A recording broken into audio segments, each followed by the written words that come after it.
Amen. On last week we talked about mask off, taking the mask off. And we talked about the mask of hypocrisy, insecurity, and fear.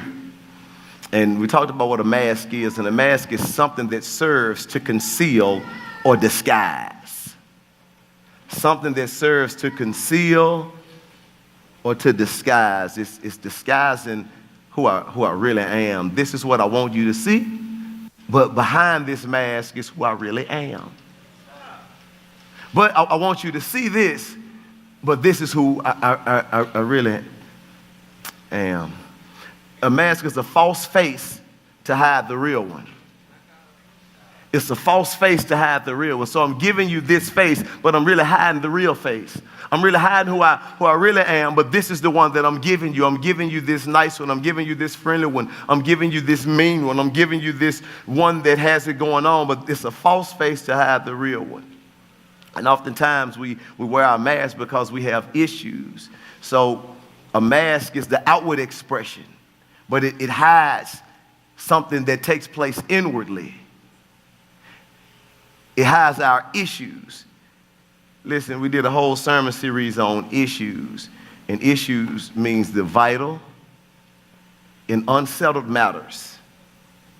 Vital and unsettled matters, concerns or problems. So oftentimes we wear our masks because we have vital and unsettled matters. We have concerns and we have problems. In other words, we have things that's taking place in our childhood, things that's taking place in our lives, and we have issues from rape, issues from abuse, issues from neglect, issues from rejection, issues from stepmama, issues from stepdaddy, issues from the absence of father. We have issues, and so certain people have certain issues, but oftentimes they happen when we're young, issues from losing someone or neglect or experiencing trauma. And so we become adults and we live with these issues.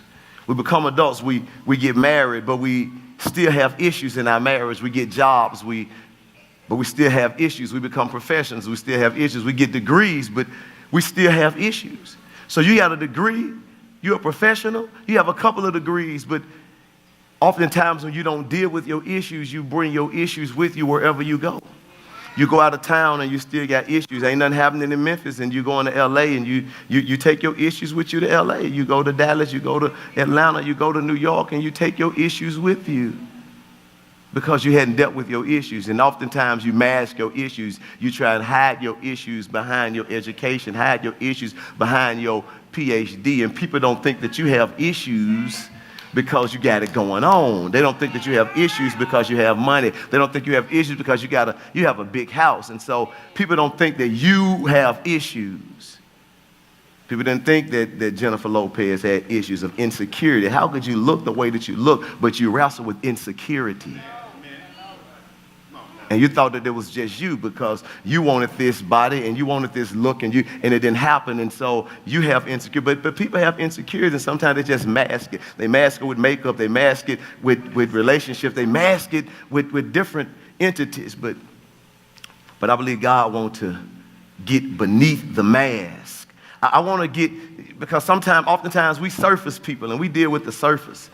And deal with things, how it look on surface. But God is one that I want to get beneath the surface, because that's where it is. And we talked on last week about when the Pharisees was concerned about the disciples washing the outside of the cup. And Jesus said, it really don't matter about the outside of the cup, because the outside of the cup is dirty. That doesn't matter. What matters is the inside of the cup. In other words, he said the outside, I'm not concerned about the outward appearance. I'm concerned about the heart. That's what he said about David. He said, man is concerned about outward appearance, but God is concerned about the heart. Y'all wanted Saul because of his outward appearance, and he was the first king of Israel. But David, it was something about David because it wasn't the concern about the outward. It was more concerned about the inward. His heart was right. So God said, I want to get beneath the surface and deal with the inner, because if I deal with the inner, then the outer going to take care of itself. But let me deal what's on the inside. So we have issues and unaddressed issues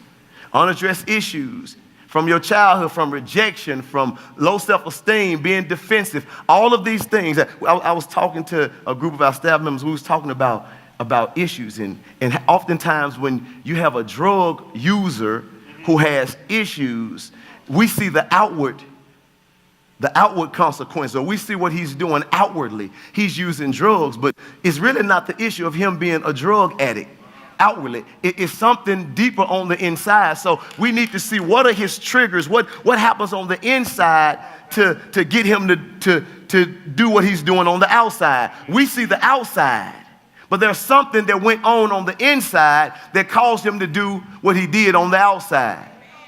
So it's the issues that we need to address, the character flaws on the inside, the character issues, the insecurities on the inside. It manifests itself on the outside, but it happens on the inside. And look at what Jesus always talked about: the heart. What are you thinking about? What's in your heart? That's what really matters. What's in your heart? And so you look at a drug addict who has issues, and if he's not delivered from his issues, he will steal from his kids. He would steal from his daughter. He would steal from his mother. He would steal. He would break into cars. He would break into trucks. He would steal. He would do whatever in his power that he needs to do to get to the drug, because his issues guide him. Now, it's not that he doesn't care about his son. It's not that he doesn't care about his daughter. It's not that he loved his son, he loved his daughter, he loved his wife, but he hadn't addressed his issues. And because he has unsettled matters and some things on the inside that hadn't been taken care of, his issues blind him of everything and anything else, because he has to get to what he has to get to. And we see that because this is a drug addict. But oftentimes insecurity, that's not as blatant as a drug addict. But your insecurities, when you don't deal with your insecurities, you end up acting a certain way and acting out and excluding people from your life and not allowing people to come in and being really jealous or being controlling and being angry. And when you don't deal with the insecurities, you ostracize yourself, or you ostracize people from your life. But it's not necessarily just you, it's the issue. You don't address the issue. So the issue becomes the forefront of your life. The issue becomes before your husband. The issue becomes before your wife. Sometimes when you don't address your issue, that's you run out and you cheat. You have an affair. It's not that I didn't care about you, but I never addressed this issue in my life. And when I didn't address this issue in my life, this issue has no respect of person. No respect of place. So that's why I pop off on you. It really don't matter who around. That's why I cuss even if I'm in the church, because y'all don't have no church today. I got some issues. I try to mask it for a while, but these issues come out, and they come out on your job. It come out in relationships. It come out in marriage. It's because it's you never address it. You never really dealt with it. You think that it was just going to take care of itself. You think that it was just going to go away. You think that you were just going to grow out of it. But you got to be delivered out of it. Because you got to allow God to deal with these things that's on the inside of you. And it's really easy, but it's really tough, because you got to be real with yourself. But you don't want to be real with yourself, though. It's so easy to not be real with yourself. It's so easy for you to just go with the flow and not be transparent and honest with yourself and allow God to do what he really want to do in your life. It's your issue. You because of your fear of rejection, you would exclude people from your life because you're afraid that they're going to reject you, so you reject yourself. Because I know how it was when I was a child, when I was rejected as a child. So I'll do everything in my power to prevent me from getting rejected. And when I feel that my wife is going to reject me, I build up a wall, a defense mechanism to prevent them from rejecting me, and I'll just leave anyway. Because I'll make the move, because if you make the move, it's going to do something that really make me connect to my past, and I don't want to feel that anymore, so I'm going to do my own thing, because I can't, because it hurt too bad. So you live your life fear of rejection. So you don't want your children to live. I mean, it affects every aspect of your life. You can mask it for a while, though. And you think that you're okay because you feel like you're better than a lot of people that you hang around. You're better than your circle. You go to church, you get something, you're not a terrible person. Man, you the one that got your degree. You the one that, I mean, you're not terrible. And you know, that's what you measure yourself. You measure yourself up against these individuals and you feel that you're okay. But God said those things are surface. I want to get beneath the surface. And I want to deal with that.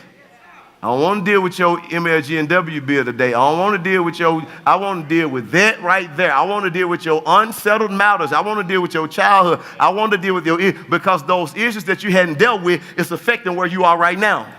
It's affecting how people look at you. It's affecting why they don't want you around. It's affecting why he left. It's affecting, and it's going to continue to affect you if you don't deal with it. It ain't them. Come on, sister. But that's you touching my issues.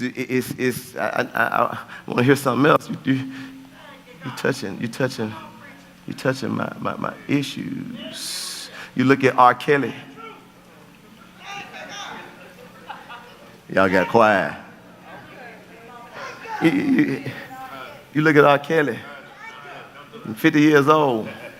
Some of y'all still be going to his concert too. Raise your hand. Never mind.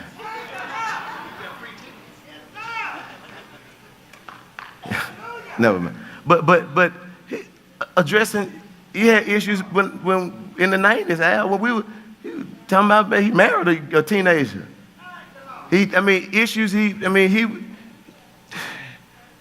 Now he's 50 and he still got issues.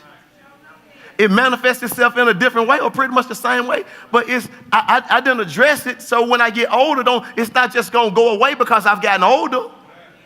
I have to address this, and I see young men, and I empower teenage boys because boys are not going to stay boys. Boys are going to become men, and if you're insecure as a boy, you're going to be insecure as a man. If you fear rejection as a boy, you're going to fear it as a man. So you got, and it's 40 and 50-year-old men that deal with 21-year-old boy issues because they never addressed it. And you the same little mama's boy, the same little boy that you were at 47 than you were at 21.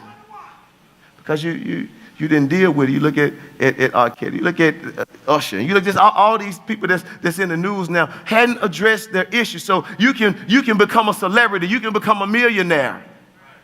But the money can't mask the issue. The fame can't mask it. You still have issues. Because you hadn't dealt with what God is trying to deal with in your life. You even look at Coach Freeze at Ole Miss, and you look at him, and I believe many believe, I'm not sure that he may be a professing Christian, but they looked in his phone, and when they looked in his phone, they saw that he had contacted an escort, and he had contacted several escorts or a prostitute or several prostitutes, and so he ended up resigning because they was going to fire him. They may have forced him to resign. But the thing is, how can you be married? How can you be a professional? How can you have a degree? How can you be a winning coach? How can you be the only coach in a 4-year span to beat Alabama 2 years in a row, but then you still have these issues? See, he don't look the same because he has a degree. It doesn't look the same because he is a professional Christian. It doesn't look the same because he's at Ole Miss. It doesn't look the same.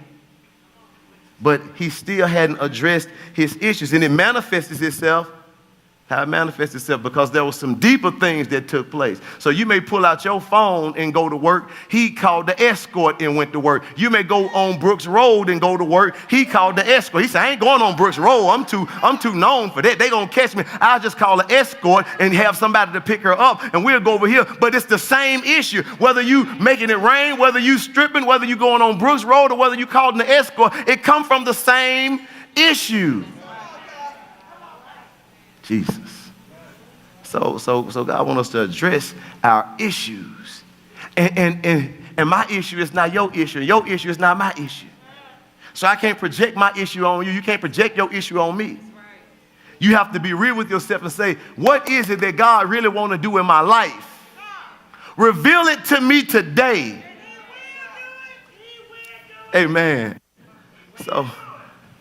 So So how do I deal with this stuff? How do I deal with this lying spirit? How do I deal with these issues in my life? How do I deal with this abuse that I've experienced, with this control and that spirit that I have, with this defensiveness? I'm a sexaholic. I mean, I just gotta have it. I gotta have it. You got OJ, who it doesn't matter. It's just, you can be rich, you can be, but I got issues. So I got them. And I didn't get delivered out of them yet, Pastor. So what do I do with them? We talked about this before, and I don't want to belabor the time with this, but oftentimes those considered as strongholds. So it has a strong hold on us. These things have a strong hold on our life, so it prevents us from moving forward and being what God has called us to be, because what we experience has a stronghold. This lying spirit has a stronghold on me. This manipulating spirit has a stronghold on me. These insecurities, they have a stronghold on me. This being defensive, it has a stronghold on me. This is how I've been. I saw my father like this. I saw my mother like this. Rejection, it has a stronghold on me. What I experienced in my life, I didn't really deal with it. I got old and I feel like it doesn't hurt me like it used to hurt me, but it has a stronghold on my life, and I find myself going back to where God brought me from.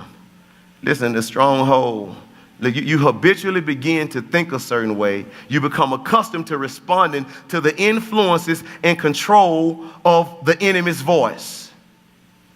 You believe the voice is your own because it sounds just like you. And that's where the deception come in. Because the enemy speaks something to you, that's just how you are. That's just how you gonna be. You just ain't gonna be nothing. You just control. You just like your mom. You just this, you just that, you just that. And you believe that is you. You begin to speak that. You start repeating things that's not the word. You just start accepting it. Even if you don't repeat it verbally, you repeat it in your mind.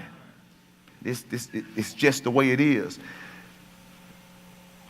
One guy said it's a demonic spirit that lives in a stronghold that's been erected in your soul. It arouses a defensiveness in you. You tend to rationalize thoughts and actions that are in opposition to God's word.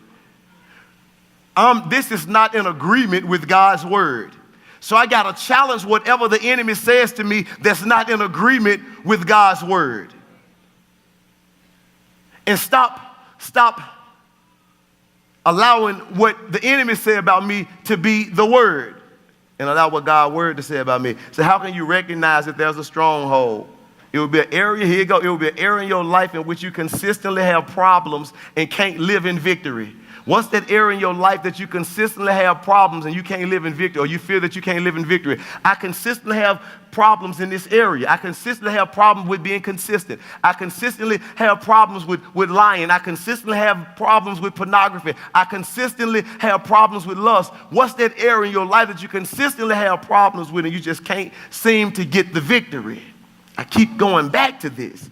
You can tell a spiritual stronghold is established because a habitual pattern of failure or hopelessness exists. You feel hopeless in this area. Every time you get around them, you sleep with them. Every time you say you're not going to watch this, you watch it. Every time you say you're going to be a certain way, you're not that way. And you feel hopeless and feel like, man, I can't do it.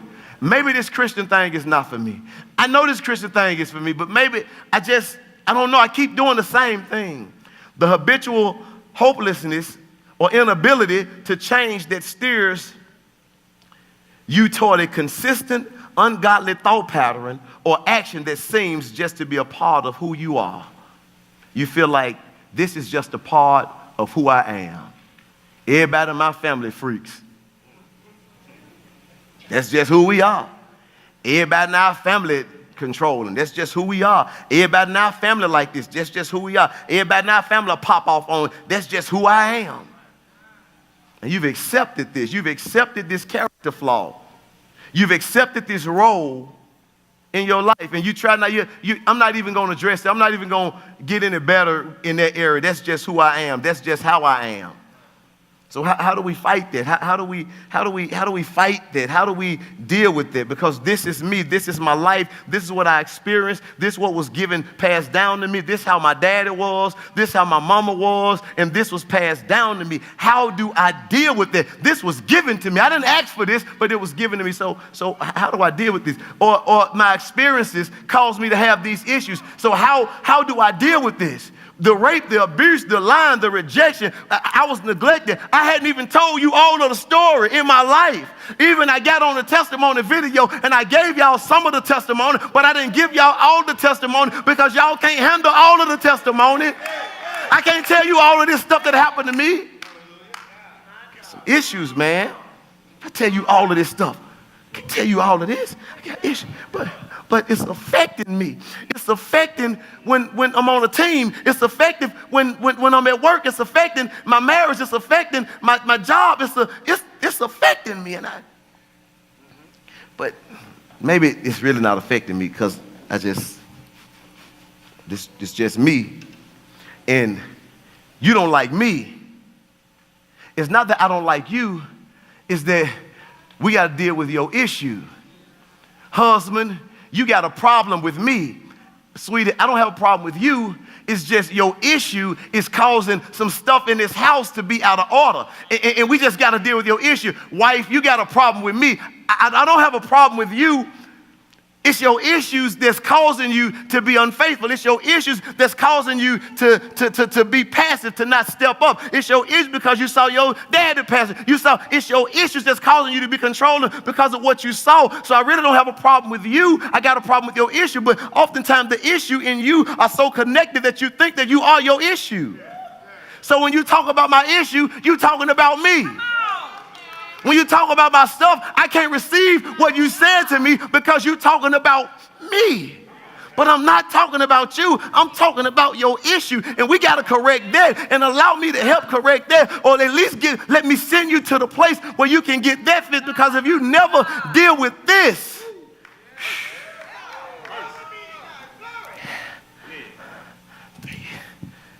so you got to separate yourself from the issue. I am not my issue. Y'all ain't churching with me. I am not my issue. But I got to deal with my issue, because if I don't deal with my issue, then nobody's going to take the time to separate you and your issue. You are manipulating. You are a liar. You are a cheater.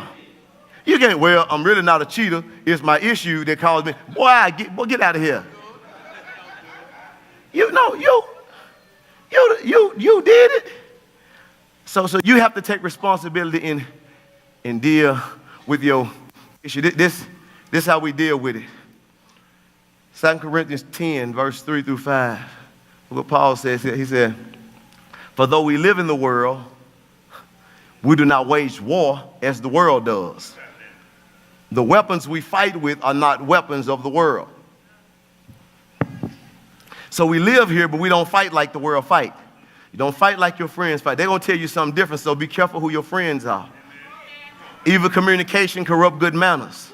You're a man of God, you're a woman of God, you got these ungodly friends, and not only do you have the ungodly friends, but you're influenced by your ungodly friends. And you're taking advice from the ungodly. Get out of here. You fight, why don't you do this? Why don't you? The weapons we fight with are not the weapons of the world. So we don't fight like the world because we've been changed.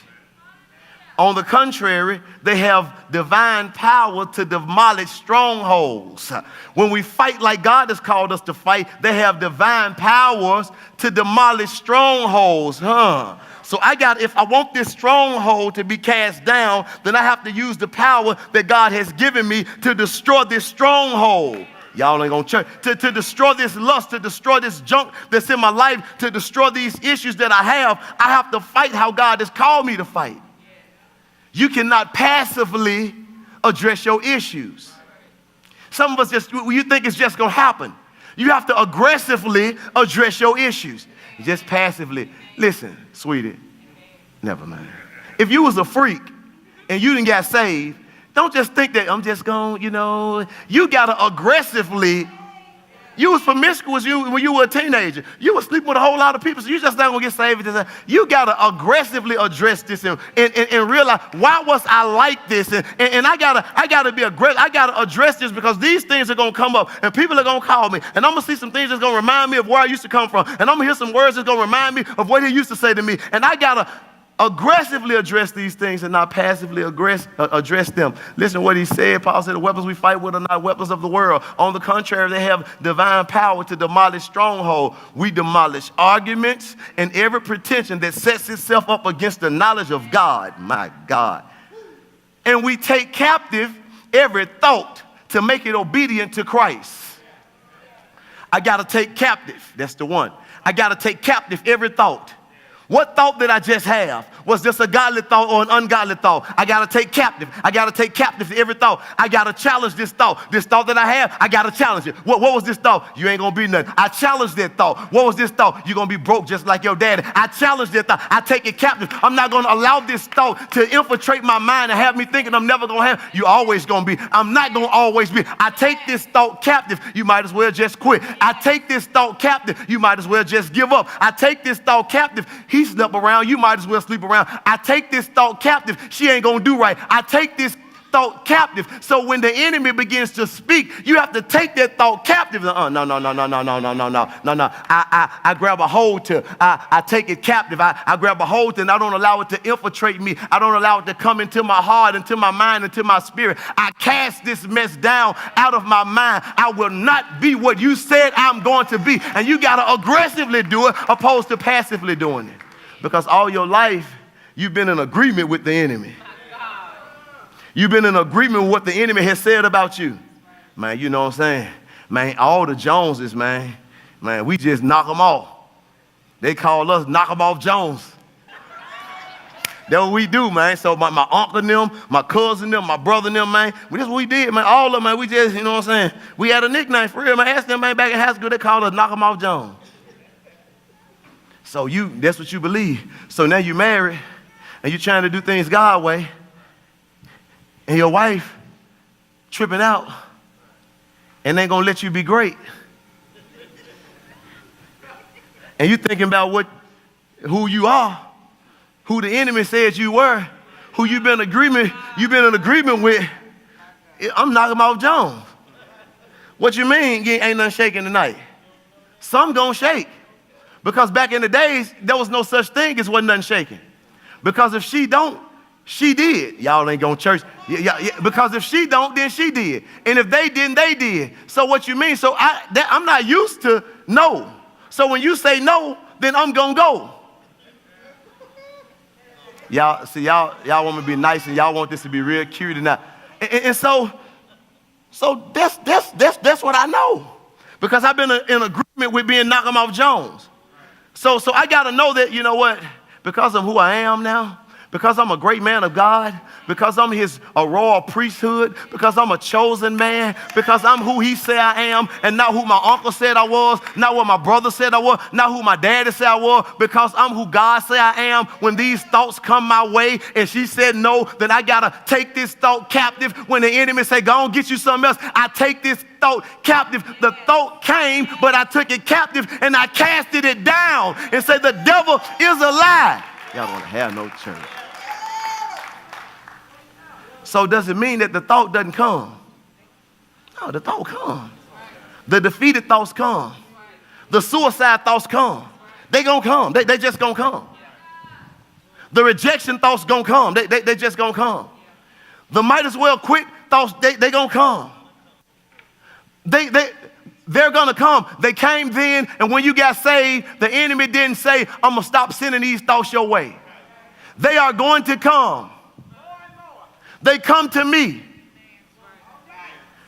The difference in me and somebody that act on the thoughts is that I take the thought captive and I cast the thought down. I don't just ignore the thought and just, I recognize the thought and say, no, that's not me anymore. I cast it down. I replace that thought with the truth of God's word and say, this is what you say about me, God. And I got to start actively working this word. Instead of passively, you think that you got saved and you came down and it's all good. And you be straight for 2 months, and then you get in a situation, and then you fall again, and you wonder why you fell, because you just passively just didn't address your issue. Just passively, you didn't grab a hold to the thought. When the thoughts come, when the defeated thoughts come, because the enemy is speaking to you all the time, just quit, just give up, just go back. He don't love you. She don't love you. Why they doing you like this? Why this? Why that? Why that? Why that? Why this? And sometimes you just, because you in agreement with what he said to you. Oppose Clint to say, I'm going to take this thought captive. And say, okay, that's the thought I had. That's what the enemy said. What am I going to do with this thought, Jamie?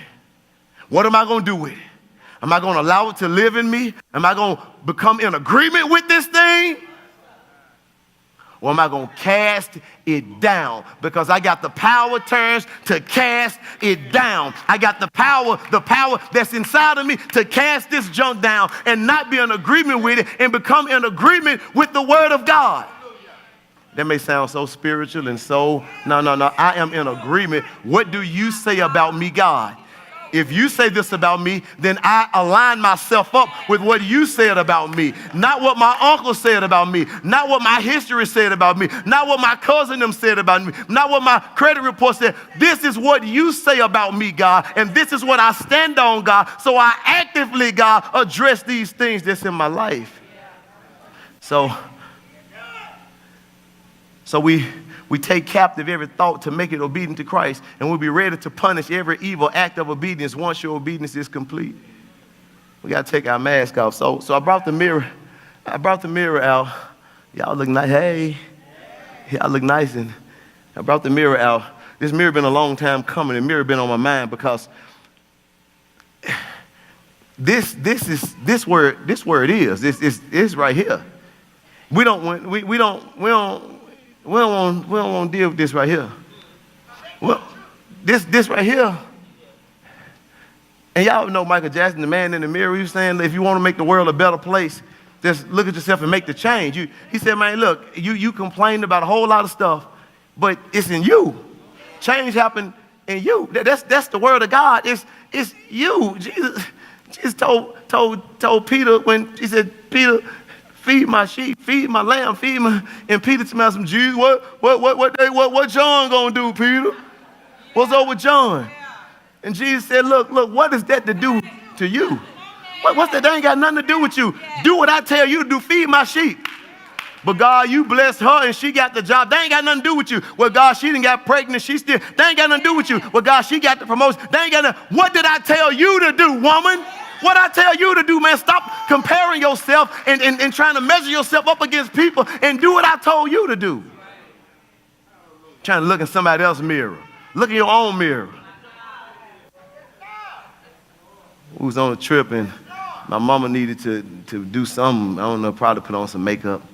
And she needed a mirror. And Tori said, just look at your phone and then turn the screen around and you got your mirror. And my mama didn't know it. And she looked, she said, shut up. Because she didn't know that she had a mirror with her all the time. Like, my God, I ain't got to look in my rearview mirror. I ain't got to look at my sunvisor. I got a mirror with me all the time so I can see what I really need to see. I can look at myself and see if I need to, what type of adjustments I need to make. And some of us, we don't really want to look in the mirror, or some of us do look in the mirror. And when we do look in the mirror, this is what happens when we look in the mirror. We look in the mirror, and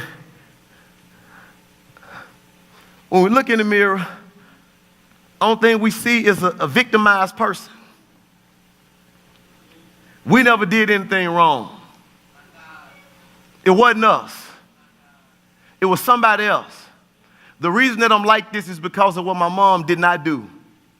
The reason that I'm like this is because of what my dad did not do. The reason that I'm like this is because of what my mama said about me. The reason I'm like this is because of what happened when I was growing up. I was the black sheep of the family. So I look in the mirror, but when I look in the mirror, it's not me. It's not me. I listen to the word. I go to church, but I'm a victim, and I blame everybody else for my downfall. I blame everybody else for where I am. I don't really think that I'm doing it, but that's what I do when I look in this mirror. It is not me, it's them, and they don't like me, and they don't want me serving. That's why they did this, and somebody said this over here, and somebody said it's me. The reason I got divorced is because of him.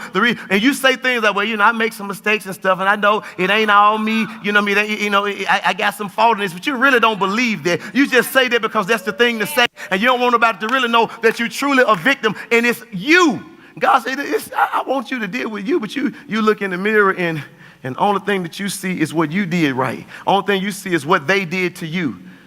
You see what they said to you, but you don't see yourself. You don't see, like, I got to take responsibility. So you walk around with this mask and you never take responsibility, and you walk around with this wall up, with this mask up, feeling like you okay. And it's not you, it's them. And be careful with the conversation. The conversation is, well, I know I got some fault in it too. But you really don't think that it's what they did to you. It's her fault. It's his fault. It's their fault. I was raped. I was abused. I was neglected. They left me. I got all these kids. And my baby daddy did this. And I just can't get any help in the car. And if I just was in this place, and I just had gone to this school or moved over here or lived over here or this right here, and it's just... God can't do what he really want to do in your life because you blaming everybody else. So you look in the mirror, you hear the word, but it doesn't do anything because you the victim. And so you got another individual. Yeah. You don't really want to go to the mirror, but you go ahead and go. And you pretty cool because you've been changed. You've been free. You've been delivered. Barely. But a part of you been all good though. Because you've changed some things in your life, or you've allowed God access to certain areas in your life. You done start serving. You got on the Ask Me shirt. So, man, you got it going on. You allow God to have access to some of you. But haven't you noticed she can't give God everything. Every time she tried to give him everything, it hurt when the word started cutting her, when God started trying to have surgery and really do what he really, really want to do. I want to refine you and get some things out of you to make you complete. Because I brought you in and it was cool and the word hit you and it was blessed you. But now it's some things that I want to do that's going to cut you. That's going to correct you. Jesus. But some folks don't like correction, Mama Alice. But the word of God called those who don't like correction bastard children. He said, you are an illegitimate child. You can't deal with correction. And the correction is to make you better. When I'm trying to make you better. I'm trying to sharpen you. I'm trying to do some things in your life. I'm trying to say we can't roll like that and we can't flow like that. And you get an attitude and you get defensive. You're a bastard child. The word of God. You're an illegitimate child because you can't be corrected.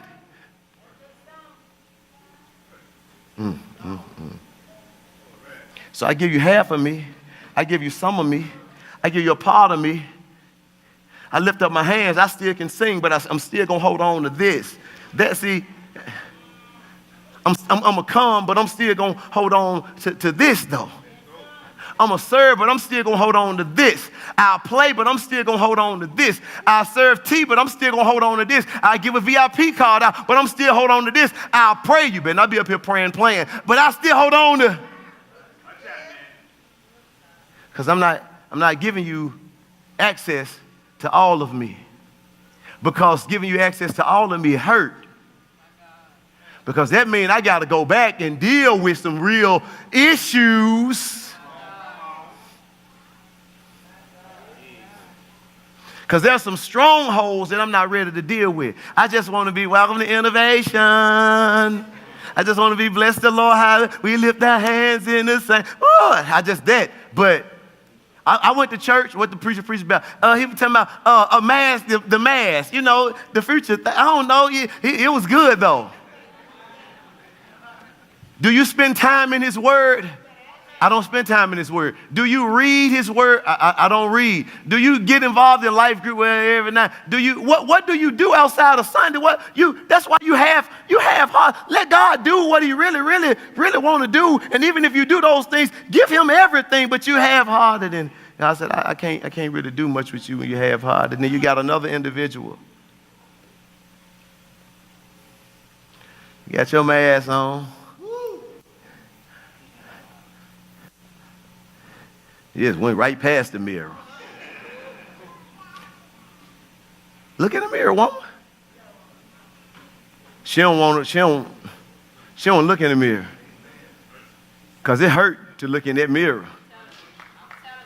It hurt to deal with your impurities and your insecurities and your rejection and your anger and your fears and your incompetencies and your inadequacies. It's painful. So you don't want to do that. So you chase everything else. You have this Facebook life. You catfish. Get this Facebook life. You doing everything else. You want to make sure that the outer is good, but you really don't care much about the inner. Long as the outer is fine, long as the outer is okay. Matter of fact, you begin to chase the American dream.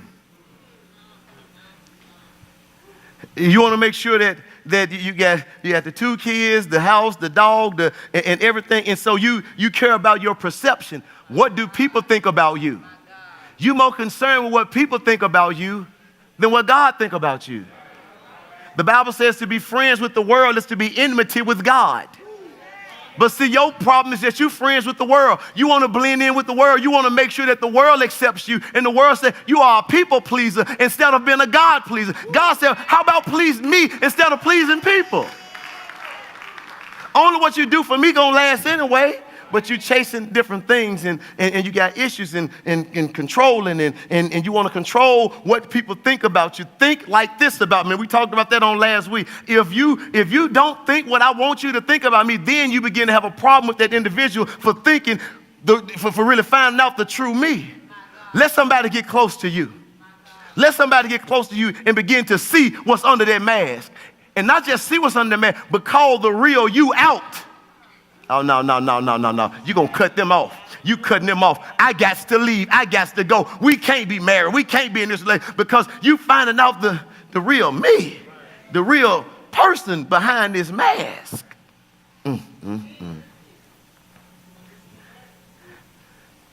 That's how Saul was. Saul was the first king of Israel. And Saul was concerned when God said the kingdom is going to be taken from you. Saul was concerned about what the people was going to say and what the people was going to think. God said, in other words, I'm taking my spirit, in other words, from you. Saul's response was, real talk. Sure enough. I tell you what then. Just when I go to worship, you be with me, Samuel, so all the elders can know that we together, that they'll feel like God is still with me. Opposed to, whoa, hold up, God, wait a minute. God, don't leave me, God. God, don't take your spirit from me. Oh, my God. He was more concerned with what other people thought about him than what God thought about him.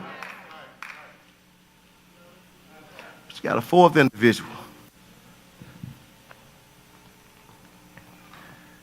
They got their mask on, too. But they ripe and they ready for God to do something in their heart and for God to do something in their life because they messed up. They sinned against God.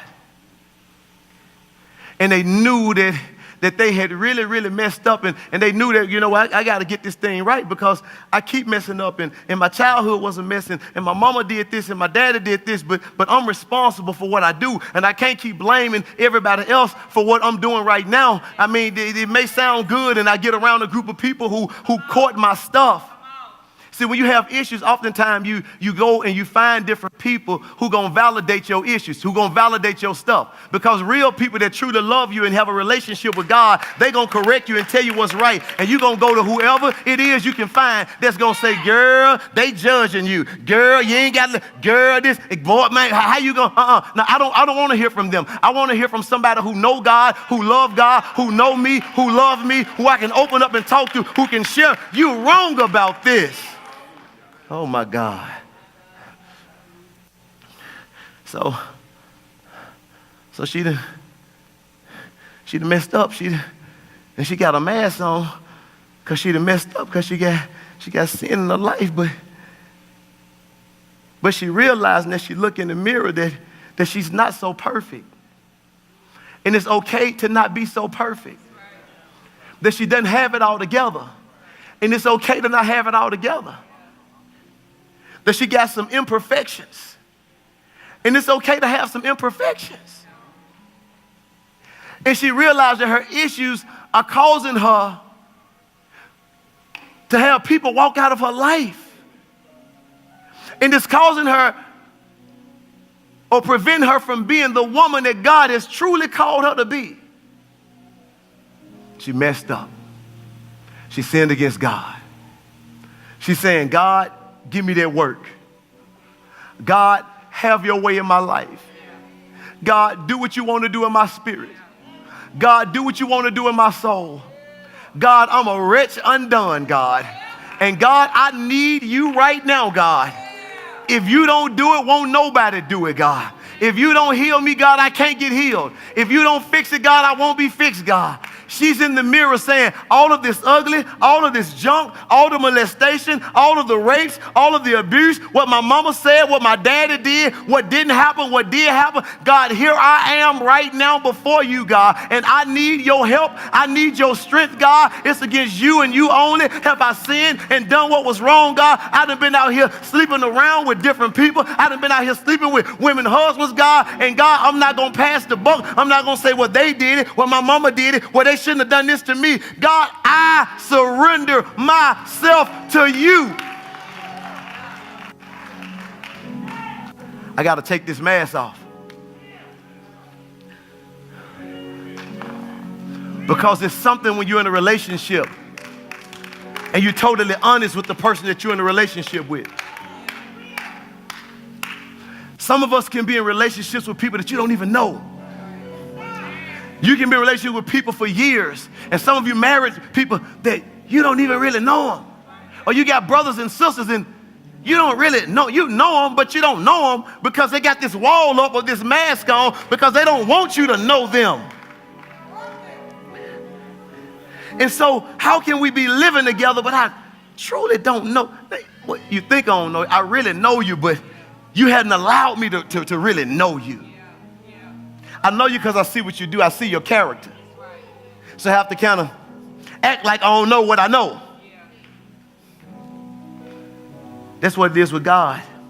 Some of us don't give God our everything, and we don't become naked before God and unashamed before God and give him our everything and give him our heart and say, God, strip me, God, of everything, God, that I'm trying to hold on to, God. Have your way in my heart, God. I'm an alcoholic. I'm a drunk, God. I'm on crack. I have an addiction, God. I need you, God. I need you to do what you're going to do in my life. Touch my heart, God. God, it's a sickness in my life, God, and I need you like never before, God. God, I've been chastised, God. I've been abused. I've been talked about, God, and I've been in agreement with that lie for too long, God. I want to be in agreement with your word, God, and I really don't know how to do it, God. I hear the word, I get excited about the word, but I want to know how to do it, God. You fix me, you clean me from the inside out, God. I am a wretch, I am a mess, and I'm not talking about what the devil said about me. I'm talking about, God, what I know about myself, God, because I keep on going back these strongholds. I hadn't dealt with it, God. Been coming to church, God, but I got to deal with these things, these issues that's in my life, God. Have your way. That's what God is looking for. That's what God is looking for, people that's going to be real with him, that's going to be transparent with him. Even though he know you, he want you to come in and open up to him. See, even though I know you, daughter, it's when you express yourself to me and say, you know, this is what I'm feeling, and I'm afraid, and I'm scared, and I don't know what to do next. And I don't know, and I know I'm this big giant, but I don't know what to do next. When you become vulnerable before your spouse or vulnerable before people that you're in relationship with, it binds the relationship and tightens and strengthens the relationship. But you don't become vulnerable before anybody. You don't become vulnerable before God, before anybody else. You keep on this mask, you keep being tough, and you're not vulnerable. You're not vulnerable before God. And God said, I can't really do what I really need to do in your life, Saul, because you're not vulnerable before me, because you're not open before me. Sometimes you may need to take a long ride. You may need to get your house of everything and everybody and lay down and say, God, come into my heart, into my spirit. God, I am such a mess right now with myself. God, I hadn't been taking these thoughts captive. God, I've been believing this lie of the enemy. God, change this junk that's in me, God. I've been, God, oh God, a mess and been in agreement with all this stuff in my past. And I need you. God said, I want you vulnerable before me. Stop being so tough. Stop being so hard. Stop acting like you ain't got no issues. Stop acting like you got everything together. I ain't got it together. And I'm not saying just to say it, but really before God, I don't have it together. Find Luke 18, Damon. Luke 18. Start at verse 9. I don't have it together. And I'm not just saying that to say that, but I'm saying that God, do something about it. Because the scripture says that, therefore get rid of all moral filth and the evil that is so prevalent, and humbly accept the word planted in you, which can save you. So I humbly, Heather, accept this word, God, that you've given me, God. I'm not going to the mirror and looking away, forgetting what I look like. I'm going in the mirror. I'm standing in the mirror. I'm going to allow you to do what you want to do in my life while I'm in this mirror. I want you to do. I've never really come before you like this, God, and I need you right now. Deal with me. Deal with this junk. Deal with my stuff.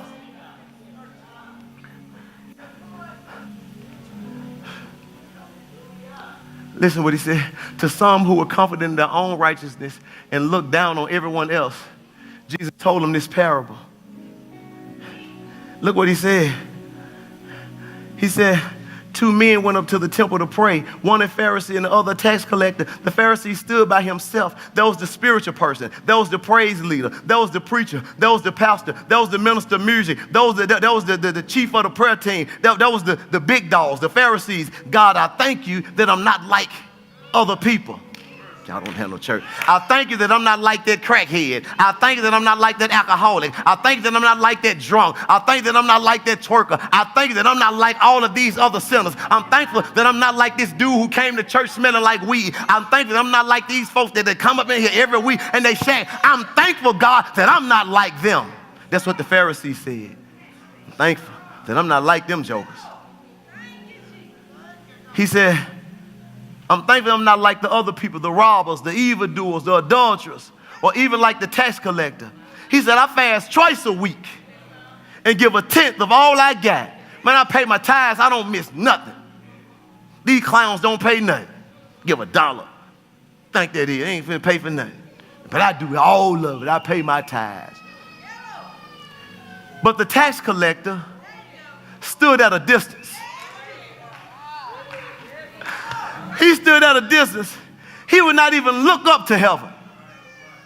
But he beat his breast and said, God, have mercy on me, a sinner. He said, God, have mercy on me. God, I can't, I'm not even worthy enough to look up to heaven. I'm not even worthy enough to get close, God. But God, have mercy on me, God. I am a mess, God. I done been in some messed up stuff.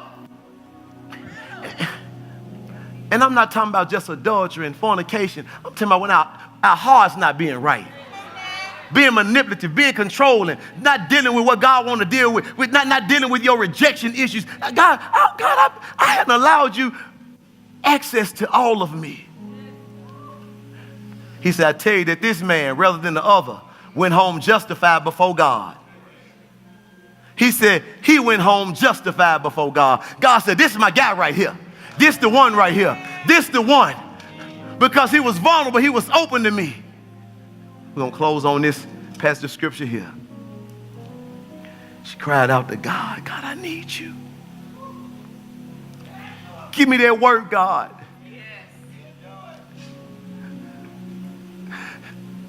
Deal with my insecurities. Deal with my heart. Deal with my junk. Deal with my past. Deal with what was said to me. It hurt me. It hurt me. It hurt me. This stuff hurt me. It's dictating who I am. But look at what David said. Psalms 51. Look what David said. David said, have mercy on me. Oh. He said, have mercy on me, oh God.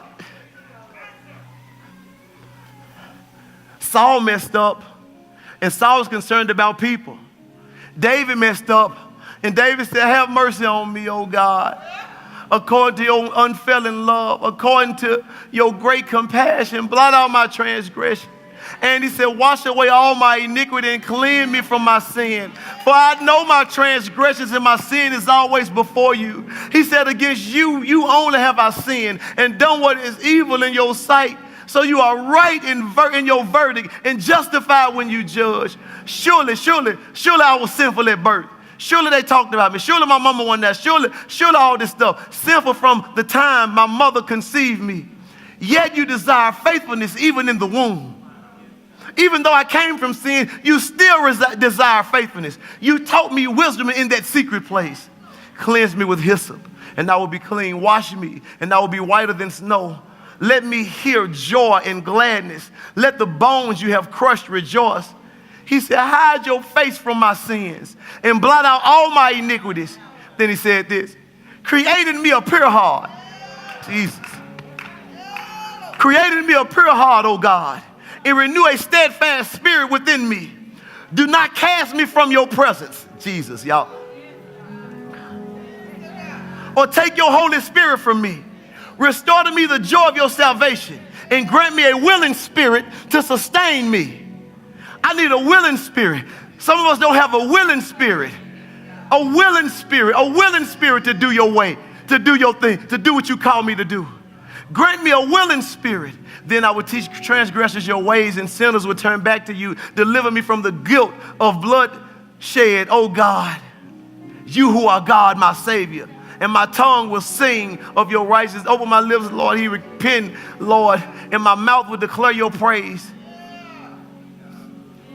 You don't delight in sacrifice, or I will bring you. You don't take pleasure in burnt offerings. I can bring you an offering. I can try to pay somebody else rent. That ain't what you're concerned about. If you was concerned about that stuff, I could do that stuff, God. He said, but my sacrifice, oh God, is a broken spirit.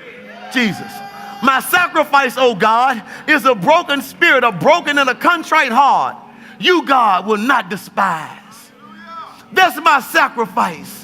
And I'm not talking about just crying. I'm talking about my spirit is broken. My heart is broken, God. I've done you wrong. I've sinned against you, God. God, clean me, God. Wash me, God. Blot out my transgression, God. I've sinned against you, God. I want to be the man that you've called me to be. I want to be the woman that you've called me to be. Blot out my stuff that's in my life. My spirit wasn't right. My heart wasn't fixed. I had a wrong heart. I did it with the wrong motives, God. Clean me, God. Fill me up, God. Saul was concerned about what people thought. David was concerned about what God thought. Saul was concerned about the American dream. David was concerned about completing his work that God had called him to do so he could fulfill the dream that God had given him. Saul was concerned about the outer. David was concerned about the inner. God said, this is not my man because he don't have my heart. This is my man. Even though he slept with another man's wife and had the man killed, this still my man because of his heart. Because when he did it, he didn't stay in it. He got before God and he said, against you and you only have I sinned, God. Give me that word, God. Do what you're going to do. There may still be consequences. He may leave me. They may kill my son. They may kill my daughter. They may kill the tribe. But God, he said, I'm not concerned really about the consequences because I messed up. This is my concern to you, God. Saul didn't want the kingdom taken from him. My concern wasn't the kingdom. My concern is because you can have the kingdom. You can have my wives. You can have my children. I don't want you to have none. I want God to have mercy. Don't do none of that, God. But he didn't mention any of them in his prayers. What he said was, God, don't take your Holy Spirit away from me. God, you can do whatever you want to do. Just don't leave me, God. And I'm not talking about praying that prayer and going back to your mess and just being in your mess. I'm saying David didn't go back to that junk. David said, God, don't leave me, God. I know how you are, God. I know you can take the kingdom from me, God, with one mistake, God, but just don't leave me. He was vulnerable before God. He was open to God. He was naked before God. And God said, that's my man. It's in those moments in my life when I was vulnerable before God that I saw God move the most. People done tried to hold my testimony against me as if I was hiding my testimony. But in the moments when I said, whoa, time out, I embraced my testimony and embraced everything that God did. It was in those moments that God has moved the most. It's in the moments when you're the most vulnerable. See, we try to protect ourselves and protect our image and put on this mask, but it's in the moments when you're the most vulnerable. It's in the moments when I've been up here and I shared from the most vulnerable place that I've seen God really, really move. When I shared that me and Tori, we don't have it all together. We got issues, we got problems. It's some things that she wants me to do that I don't do. It's some things that I say to her that I know that I shouldn't say to her. It's some things when I get out of line with her, when I'm talking to my daughter and I feel like she don't want to have a relationship with me, and how I was tempted to just say, man, just forget about it. It's in those moments that liberation take place because people connect with it. And what's from the heart reaches the heart. In the moments when I talked about the death of my brother and how storms and how I don't have it all together, didn't have it all together, it was in those moments that people are so liberated because there's no wall up. I'm vulnerable before God. I ain't got nothing to hide. I got issues. I got problems. Ain't no man. This is me. This is who I am. Don't get it right all the time. And oftentimes we try to hide. And I got it right. I got this right. I got this right. It's when you see those testimony videos and they say, you know what? I'm tired of hiding. I'm tired of running. I'm tired of putting on the mask. That was me.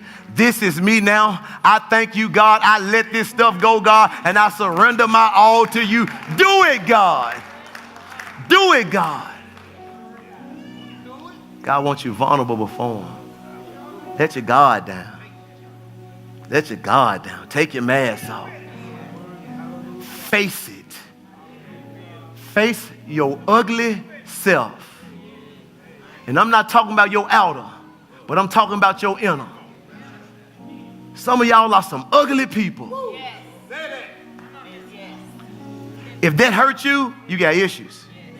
You need to be, I'm the ugly one. I got some ugly stuff in my heart. I got some ugly things in my heart.